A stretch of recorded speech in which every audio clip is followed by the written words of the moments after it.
Hello students. तो आज हम लोग एटम एंड मॉलिक्यूल नया चैप्टर स्टार्ट करेंगे क्लास 9th का। तो सबसे पहले हमको जानना है कि एटम क्या होता है। तो एटम के बारे में बहुत सारे साइंटिस्टों, बहुत सारे फिलोसफर का अपना अपना ओपिनियन है, और उसी ओपिनियन से फाइनली एक कंक्लूजन पे हम लोग आए हैं कि एटम एक स्मॉलेस्ट पार्टिकल होता है। किसी मैटर का सबसे स्मॉलेस्ट पार्टिकल जो होता है, स्मॉलेस्ट एलिमेंट जो होता है, उसी को एटम बोलते हैं। तो ये कैसे आया, कहाँ से आया कॉन्सेप्ट, इसके बारे में थोड़ा सा हिस्टोरिकल डाटा हम लोग समझते हैं, है ना। तो सबसे पहले हिस्ट्री में जाते हैं। तो हिस्ट्री में बात करें तो ऐसा माना जाता है कि हमारे यहाँ बहुत सारे प्राचीन समय के जो ऋषि मुनि थे, उन्होंने सब बहुत पहले ही एटम और मॉलिक्यूल के बारे में बता दिया था, है ना। उनको हम लोग इंडियन फिलोसफर बोलते हैं। तो नियर अबाउट 500 BC के आसपास महर्षि कनद, महर्षि यानी महान ऋषि, उनका नाम था कनद। तो उन्होंने बताया कि जो एटम हमारे आसपास जो चीज़ें हैं, वस्तुएं हैं, मैटर है, वो क्या है, एक छोटे से पार्टिकल से मिलकर बनी होती हैं, और उसी पार्टिकल को हम लोग क्या बोलते हैं, एटम, जिसको उन्होंने पार्टिकुलरली नाम दिया परमाणु। क्या नाम दिया, परमाणु। परमाणु, ठीक। इसको हम लोग परमाणु भी बोलते हैं, ठीक है। अब इन्होंने कॉन्सेप्ट क्या दिया कि मान लेते हैं कोई वस्तु होगा, कोई ऑब्जेक्ट होगा, कोई भी मैटर होगा, चाहे वो सॉयल पार्टिकल हो या रॉक पार्टिकल या एनीथिंग, वो इतना बड़ा है, मान लेते हैं पार्टिकल है, उसके टुकड़े हमने किए, 1 किए, 2 किए, 3 किए, 4 किए, 5 किए, 6 किए, 7 किए, ऐसे अनलिमिटेड हमने इसको तोड़ा। अनलिमिटेड पार्टिकल्स में unlimited infinite number of time इसको ब्रेक किया हमने, कोई भी मैटर हमने लिया। तो अल्टीमेटली एक इस पॉइंट पे पहुंचेंगे कि इसका एक छोटा सा पार्ट मिलेगा हमको, और उसके बाद इस पार्ट को हम लोग नहीं तोड़ पाएंगे, है ना। कोई भी वस्तु आप लेंगे, उसको तोड़ते जाएंगे, ब्रेक करते जाएंगे, और अल्टीमेटली इतना छोटा सा पार्ट मिलेगा जिसको फाइनली आपके पास कोई ऐसा साधन नहीं रहेगा उसको ब्रेक कर पाए। तो उस एंड पॉइंट पे, जिस पॉइंट पे जो छोटा पार्टिकल वो टूट ना पाए, यानी वही हमको बताता है कि कोई भी मैटर जो है ऐसे छोटे छोटे पार्टिकल से मिलकर बना है, जिनको डिवाइड हम लोग नहीं कर सकते। तो ऐसे छोटे पार्टिकल जो होते हैं, इनडिविजिबल पार्टिकल, इनडिविजिबल, डिविजिबल यानी जो डिवाइड नहीं किए जा सके, उन्हीं को परमाणु नाम दिया। किसने परमाणु नाम दिया? महर्षि कनद ने, लगभग 500 BC, 500 बिफोर क्राइस्ट के आसपास, जो बहुत हजारों सालों पहले की बात है ना। तो ये महर्षि कनद का स्टेटमेंट था। तो इसी से बोला जाता है, अकॉर्डिंग टू इंडियन माइथोलॉजी, कि सबसे पहले एटम की जानकारी इंडियन फिलोसफर्स ने दिया था, जिसका नाम था महर्षि कनद, ठीक है। और उन्होंने ही परमाणु शब्द दिया था, जिसको अब हम लोग एटम भी बोलते हैं इंग्लिश भाषा में, ठीक है। उसके बाद और भी कई सारे इंडियन फिलोसफर आए, बहुत सारे विद्वान लोग आए, जिन्होंने एटम और मॉलिक्यूल के बारे में अपना अपना सुझाव दिया। बट हम लोग कुछ ही लोगों की बात करेंगे। एक महर्षि कनद हो गए, जिनका बहुत बड़ा कंट्रीब्यूशन था परमाणु या एटम के बारे में बताने के लिए, यानी किसी मैटर का सबसे छोटा पार्ट जो इंडिविजुअल हो, उसको हम लोग परमाणु बोलते हैं, ऐसा महर्षि कनद ने बोला। दूसरे इंडियन फिलोसफर का बात किया जाए तो उनका नाम था पाकुदा, पाकुदा कात्यायमा, कात्यायमा। तो पाकुदा कात्यायमा जो थे, उन्होंने बोला कि जो मैटर होता है, कोई भी जो छोटा पार्टिकल है, जिसको परमाणु नाम दिया था महर्षि कनद ने, परमाणु, किसी भी मैटर का सबसे छोटा पार्टिकल जिसको ब्रेक न किया जा सके फर्दर। तो कोई भी जो मैटर होता है, इसका जस्ट रिवर्स स्टेटमेंट इन्होंने पाकुदा कात्यायना ने दिया, कात्यायमा ने दिया, ठीक है। उन्होंने क्या बताया कि कोई भी जो मैटर हम लोग आसपास देखते हैं, हमारा जो बॉडी है, कोई भी ऑब्जेक्ट है, वो कोई भी मैटर है, वो क्या होता है, कई सारे छोटे छोटे परमाणुओं से मिलके बना होता है ना। यानी महर्षि कनद की बात को जस्ट उन्होंने रिवर्स करके बताया। महर्षि कनद ने क्या बोला कि कोई भी मैटर था, उसका सबसे छोटा इंडिविजुअल पार्टिकल को हम लोग परमाणु बोलते हैं।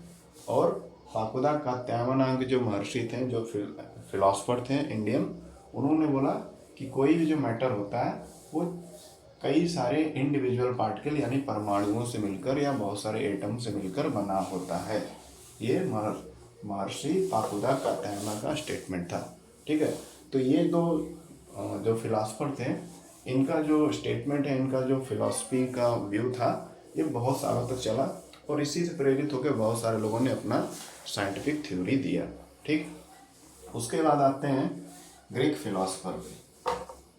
ये तो हो गया कुछ इंडियन फिलोसफर्स के बारे में। अब आते हैं ग्रीक फिलोसफर्स के बारे में कि उन्होंने क्या बोला उस समय। ग्रीक फिलोसफर, ग्रीक आप लोग जानते होंगे, ग्रीस देश के जो लोग होते हैं, ग्रीस जिसको एथेंस भी बोलते हैं, उसकी राजधानी है ना, तो ग्रीस देश के निवासियों को ग्रीक बोला जाता है।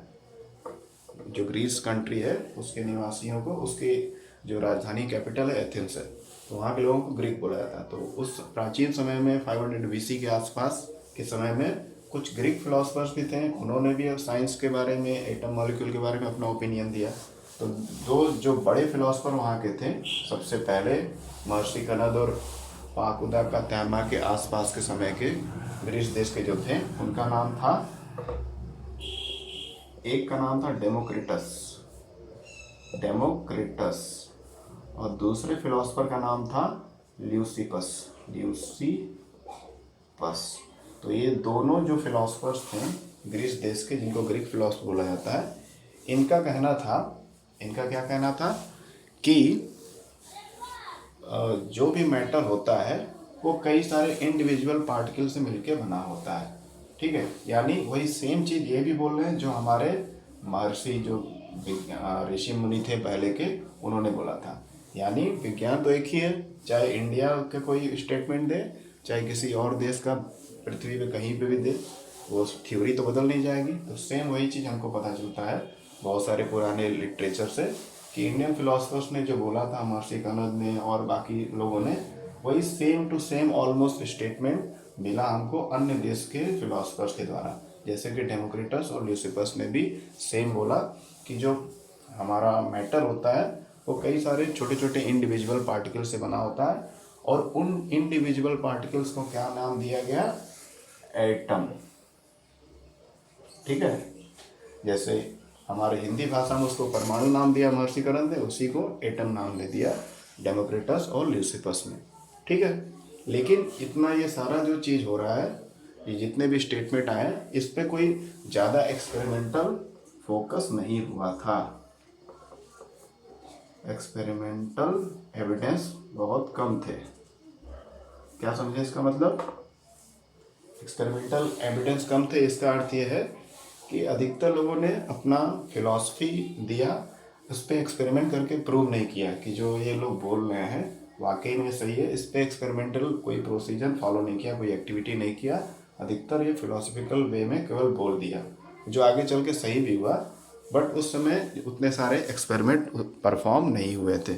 तो ये सारे फिलोसफिकल व्यू है और इनको बाद में फिर बाद के साइंटिस्टों ने जब जैसे जैसे टेक्नोलॉजी डेवलप हुआ तो एक्सपेरिमेंट करके भी प्रूव किया कि पहले के लोगों ने, फिलोसफर्स ने जो स्टेटमेंट दिया है दैट इज़ कम्प्लीटली ट्रू। ठीक है, तो ये था थोड़ा सा हिस्टोरिकल बैकग्राउंड कि कैसे एटम की शुरुआत हुई, एटम क्या होता है, उसका फिलोसफिकल व्यू या फिलॉसफी में लोगों ने क्या क्या बोला था अलग अलग देशों के। मोस्टली आपको केवल इंडियन फिलोसफर, ग्रीक फिलोसफर का थोड़ा सा इंट्रो पढ़ना था जो हम लोगों ने समझ लिया। इसके बाद हम लोग आएंगे, हिस्ट्री को छोड़कर आते हैं, आगे बढ़ते हैं। तो अगला हमारा स्टेप क्या है, जैसा कि पाकुदा कात्यायना और डेमोक्रिटस ल्यूसिपस ने बोला था कि जो मैटर होता है कई सारे एटम से मिलकर बना होता है, बहुत सारे परमाणुओं से मिलकर के मैटर बना होता है। कोई भी वस्तु हो हमारे ब्रह्मांड में, चाहे हमारा शरीर हो चाहे कुछ भी हो, है ना। तो इस पे फोकस करने के लिए हमारे एक साइंटिस्ट हुए Antony Lavoisier. Antony we Lavoisier, इनको फादर ऑफ केमिस्ट्री भी बोला जाता है, फादर ऑफ केमिस्ट्री। ठीक है, केमिस्ट्री का इनको पिता बोला जाता है, क्योंकि स्टार्टिंग के जो थ्योरीज थी उनमें बहुत ज़्यादा कंट्रीब्यूशन इनका है, लेवोसियर का। एंटोनी वैन लेवोसियर इनका पूरा नाम है, ठीक है। ये शॉर्ट में थोड़ा सा लिखा है। तो एंटोनी वैन लेवोसियर ने क्या किया, जैसे कि पहले के फिलोसफर ने बोला था कि कोई भी पदार्थ होता है, मैटर होता है, एटम से मिलकर बना होता है, परमाणु से मिलकर बना होता है, तो उसी को उन्होंने एक्सपेरिमेंटली प्रूव किया, ठीक है। तो इन्होंने दो थ्योरी दी। अब मेन जो इनका थ्योरी था, इन्होंने जो थ्योरी दिया उसको बोला जाता है केमिकल कॉम्बिनेशन। केमिकल कॉम्बिनेशन, ठीक है। केमिकल कॉम्बिनेशन या भी बोला जाता है law of chemical combination, law या थ्योरी बोल सकते हैं। यानी इन्होंने एक सिद्धांत दिया कि कोई भी जो मैटर है, वस्तु है, वो केमिकली कंबाइंड होकर बनता है। किसके कंबाइंड होने से बनता है? एटम के कंबाइंड होने से बनता है, ठीक है। तो इस पे इनके लॉ ऑफ केमिकल कॉम्बिनेशन को दो पार्ट्स में इन्होंने विभाजित कर दिया, दो अलग अलग तरीके से समझने के लिए। पहला था law of conservation of mass, conservation of mass, ठीक है। तो एंटोनी वॉन लेवोसियर, जो फादर ऑफ केमिस्ट्री भी कहे जाते हैं, इन्होंने लॉ ऑफ केमिकल कॉम्बिनेशन दिया, ठीक है। और लॉ ऑफ केमिकल कॉम्बिनेशन कहने का अर्थ है कि कैसे एटम कंबाइंड होकर केमिकल बनाते हैं या कोई कंपाउंड बनाते हैं या कोई मैटर बनाते हैं। पहला लॉ है law of conservation of mass. ये लॉ क्या बोलता है? According to this law, Lavoisier इस लॉ के द्वारा क्या समझाना चाहते हैं ये हमको समझना है ना। तो इस लॉ के अंतर्गत लेवोसियर बताना चाहते हैं कि मास can neither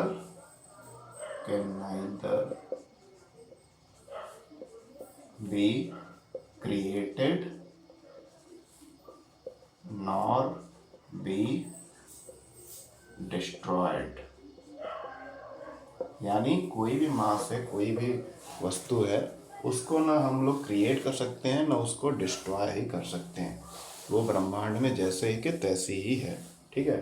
किसी भी मास को ना हम लोग बना सकते हैं, ना उसको डिस्ट्रॉय कर सकते हैं। यानी मास एक बराबर रहता है ब्रह्मांड के शुरू से ब्रह्मांड के खत्म होने तक, यूनिवर्स के स्टार्ट से लेकर के उसके डिस्ट्रक्शन तक, ठीक। तो इसको समझाने के लिए उन्होंने कुछ एक्सपेरिमेंट किए, जैसा कि आपके एनसीईआरटी बुक में दिया है। कुछ छोटे से एग्जांपल लेते हैं इसको समझने के लिए। Law of conservation of mass, इसका ओवरऑल मतलब यही है कि मास जो होता है कंजर्व रहता है, एक बराबर रहता है, उसमें कोई चेंज नहीं आता है। यानी मास को हम लोग बना सकते हैं, क्रिएट कर सकते हैं, ना ही उसको डिस्ट्रॉय कर सकते हैं, ठीक है। समझ में आ रहा बात? चलिए, तो इसको एक्सपेरिमेंटली कई सारे केमिकल लेकर उन्होंने प्रूव भी किया। एक हमने मान लीजिए दो केमिकल लिए, एक केमिकल ले लिया हम लोगों ने बेरियम क्लोराइड, ठीक है, जैसा कि आपके बुक में दिया है 1.22 ग्राम बेरियम क्लोराइड नाम का एक केमिकल ले लिया। दूसरा हमने ले लिया सोडियम सल्फेट Na2SO4 1.53 ग्राम, इसको हमने ले लिया, ठीक। तो ये दो केमिकल उन्होंने लिया। कैसे लिया कि एक ले लिया, एक बीकर ले लिया, एक फ्लास्क ले लिया। बीकर थोड़ा गड़बड़ रहेगा, फ्लास्क ले लिया। फ्लास्क थोड़ा कॉनिकल टाइप का रहेगा, ठीक है। तो फ्लास्क में हमने मान लेते हैं यहाँ पर क्या ले लिया, कोई एक केमिकल ले लिया, किसी एक को मान लेते हैं, बेरियम क्लोराइड मान लीजिए, इसमें ले लिया, सोल्यूशन में घोल दिया, पानी में BaCl2 1.22 ग्राम घोल दिया, ठीक है। और एक हमने टेस्ट ट्यूब छोटा सा लिया, छोटा सा, जो इसके माउथ में इंटर कर जाए, और उसको एक हैंगर से, मेटल के हैंगर से यहाँ अटका दिया। इसका माउथ रहेगा बीकर का, कॉनिकल फ्लास्क का, इसके हैंगर से एक टेस्ट ट्यूब को हमने यहाँ पे लटका दिया, ठीक। और इसमें हमने दूसरा केमिकल ले लिया, मान लीजिए सोडियम सल्फेट ले लिया, है ना, सोडियम सल्फेट ले लिया। फिर इसके माउथ को कॉर्क से, कॉर्क एक ढक्कन टाइप का होता है, एयर टाइट होता है, ताकि एयर का पास ना हो, एयर ना बाहर निकले, ना कोई गैस अंदर से बाहर जाए, ना बाहर से कोई चीज़ अंदर इंटर करे, ताकि केमिकल रिएक्शन हमारा डिस्टर्ब ना हो। तो कॉर्क लगा दिया, ये हो गया कॉर्क। अब क्या करना है, रिएक्शन कराना है। अभी कोई रिएक्शन नहीं हो रहा है, बेरियम क्लोराइड का हमने पानी में सोल्यूशन बना दिया, ऐसे ही है। ये इसमें टेस्ट ट्यूब में हमने लटका दिया हैंगर की सहायता से, सोडियम सल्फेट वो भी वैसे, कॉर्क लगा दिया। अब इस पूरे सेटअप का हमने वेट ले लिया, ठीक है। कोई डिजिटल मेजरमेंट वाला बैलेंस है, उस पर मेजर कर लिया वेट, ठीक है। कुछ वेट आ गया, मान लेते हैं ये वेट आप करके भी देख सकते हैं प्रैक्टिकल, अगर आपको स्कूल में कराया जाएगा। टोटल मान लेते हैं कुछ 5 ग्राम वेट आया, मान लेते हैं, ठीक है। ये पूरे सेटअप का हमने वेट किया तो 5 ग्राम हो गया, ठीक। अब क्या किया हमने, थोड़ा सा इस टेस्ट, ये जो हमारा कोनिकल फ्लास्क है, इसको टेढ़ा किया ताकि इसमें से केमिकल गिर के इसमें मिक्स हो जाए, तब ना केमिकल रिएक्शन होगा। क्योंकि सोडियम सल्फेट इसमें, बेरियम क्लोराइड इसमें अलग है, दोनों जब तक मिलेंगे नहीं कोई प्रोडक्ट बनेगा नहीं। तो मैंने थोड़ा सा क्या किया कि इस कोनिकल फ्लास्क को टिल्ट किया, टेढ़ा किया, तो इसमें का मिक्सचर जो है सोडियम सल्फेट इसमें आके मिक्स हो गया और फिर केमिकल रिएक्शन होगा। अब केमिकल रिएक्शन होने के बाद देखते हैं क्या होता है। केमिकल रिएक्शन होने के बाद फिर हम लोग वेट मेजर करेंगे, तो फिर आप वेट मेजर करेंगे किसी भी नॉर्मल फिजिकल बैलेंस है या डिजिटल बैलेंस है, तो आपको वही सेम वेट मिलेगा। यहाँ मैं 5 ग्राम केवल एग्जाम्पल के लिए बता रहा हूँ, वो वेट आप अलग भी आ सकता है, ये एक इमेजनरी में डाटा दे रहा हूँ। कहने का मतलब यही है कि दो हमने केमिकल लिए सेपरेट, एक ही कंटेनर में, एयर टाइट में, उसका इनिशियल वेट लिया, फिर उन दोनों को मिक्स कर दिया बिना कॉर्क को खोले, और मिक्स करने के बाद कुछ प्रोडक्ट बनेगा, केमिकल रिएक्शन होगा इन दोनों केमिकल के बीच में, और कुछ देर रिएक्शन होने के बाद फिर वेट करेंगे तो वही सेम वेट आएगा जैसा कि ओरिजिनल था, शुरू में था। इसका अर्थ ये होता है कि रिएक्शन के पहले और रिएक्शन के बाद कोई वेट में चेंज नहीं होता है। इस तरह से ये पहला लॉ जस्टिफाई होता है कि mass can neither be created nor be destroyed. Mass न तो क्रिएट किया जा सकता है, ना ही उसको डिस्ट्रॉय किया जा सकता है।